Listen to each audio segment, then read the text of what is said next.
Greetings YouTube, this is Captain Machine here. It's quite sunny actually. A lot of people tell me that the summer was over in the UK, so seeing that it was nice and sunny and nothing else better to do, I thought I'd come outside and I'm busy reading Knights of the Dinner Table, Bundles of Trouble, and these are a lot of fun. I do recommend them if you like comics, even remotely related to gaming. Right, okay. Right, I want to finish off my Ravenloft project, so this is going to be the last video about it, before I can get on with my zombie topics, which is going to be quite dominant on the channel, because what I'm going to do is I'm going to run it for an unknown number of episodes, which means that what's going to happen is I'll find a topic and I'll put it on the channel and I'll just number it, and God knows what number it'll get up to. Right, so first of all, Ravenloft. The last thing I want to talk about is why I like the setting, because of its canon. Now, for those of you who don't know, canon is basically the story of the setting, the history of it, the order in which events occur. And there's, let's have a look, there's 4 major events I can say in the actual campaign setting. Ironically, most of them revolve around one person, and unfortunately the last one never saw the light of day, which is kind of interesting. Now, canon has always been a bit flexible with Ravenloft, especially when you consider the novels, because a lot of the novels break canon considerably. The novels were written before a lot of the source material was written, and basically the people who wrote the source material picked and chose what they liked about the novels. So, the fact that the Dark Lord Novavasa knows magic in the book, Evil Within, I think it's called, has nothing, it completely is non-reflected by the fact that in the source material he's a level 10 fighter. That's it.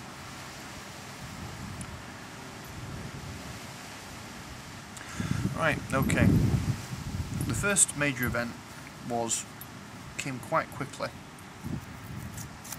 with only a few years into the setting, and that was the Grand Conjunction. Now, the Grand Conjunction is very well known. It's probably the most well known of all the settings adventures. It's a series of 6 adventures, and basically what they do is they recount the prophecies of the Hescosa scrolls, which were written by a male Vistani or gypsy who had the power to see the future. Now, the Vistani have always held the credence that a male Vistani that could predict the future would be their downfall, and as such they try to basically hide the fact they existed, because they never killed him when they should have done. He left all these scrolls around called the Hescosa Prophecy. Each one was written identically, and each one predicted a series of events which would lead to the Grand Conjunction. Each adventure in the set is one of those events, and in each adventure you will be able to find the scroll.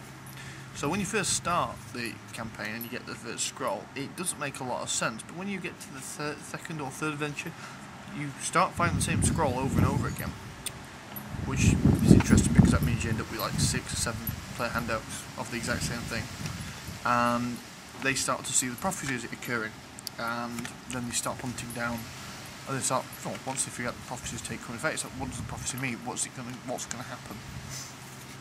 Basically, the Grand Conjunction is where the plane of Ravenloft will converge with the prime material plane once again and become non-existent, effectively releasing all of the evil that it contains. That's not good. Now, bear in mind that this was written before Ravenloft was considered a campaign setting where you would be a character born and die in the plane. You would, in this particular instance, Ravenloft is considered a weekend in hell scenario. Although I didn't run it that way. I actually ran this, it took me over a year to finish it from start to end, and to be honest with you, I made it more difficult than it could have been because I switched to 3rd edition halfway through, which meant I had to restart everything halfway through the adventure, and it got quite difficult at the times, but in the end, everyone was overall happy with it, and I'm happy with it. People have asked me to run it again, and the honest truth is I do not wish to do it this side of 30. The interesting thing about the Grand Conjunction is the timing of it. It was very badly timed, precisely because all the adventures are in the wrong order. They were released in a completely random order that made no difference to level increments whatsoever. I believe the first one was Feast of Goblins, which in my opinion is the best one out of the lot, and that starts at about 5th level. And the second one that came out was a 1st level adventure, and then there was a 4th level, then a 7th level, then a 10th level. It was all over the place. Although generally speaking, what most people do when they run it is they take all of them and they just jumble them up till they actually form one continual line of experience points. By the way, I'm going to put a link in the sidebar because you can still download these for free off the Wizards of the Coast website, so you can actually experience the Grand Conjunction for yourself. Now, the repercussions of the Grand Conjunction aren't explained in the adventures, they're explained after the fact in the Domains of Dread book, which is basically a tweaked version, or AD&D 2nd edition tweaked version of Ravenloft, where it is explained that the Grand Conjunction, when it did occur, because it was stopped by the players, unless your players are really bad, warped the fabric of the plane, and to be honest with you, what it did in my opinion was it fixed it, because like I said before, it was a patchwork setting with lots of different things that didn't quite mesh together at all, and they took out the blatantly obvious ones, like Ilspur, which was where the Illithids came from, and the Nightmare Land, which apparently is where you go in your dream, but it's actually a place on the plane you can walk to, you know, and places like that, and there's one called Gehenna, which was just hellish. I mean, these places still exist in the campaign setting, but they become their own individual islands, or they were moved to another place, so they were further out of the way. So it kind of fixed the problems the campaign setting had, and I appreciate that.